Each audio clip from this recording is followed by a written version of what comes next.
If you love the idea of warm Sonoma style flavor and things like slow roasted chickens and fajita and salsas that are really rich and a real level above traditional Mexican or Sonoma style flavor, then you are going to love my Phoenix Sunrise seasoning.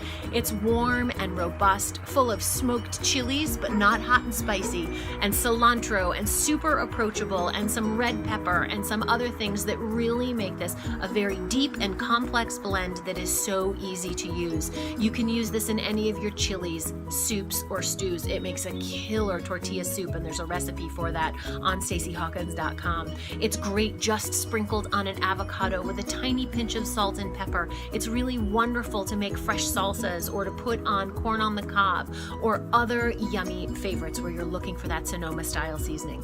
Phoenix Sunrise. Quick and easy, super delicious when you want all the flavor of Mexico without a ton of salt.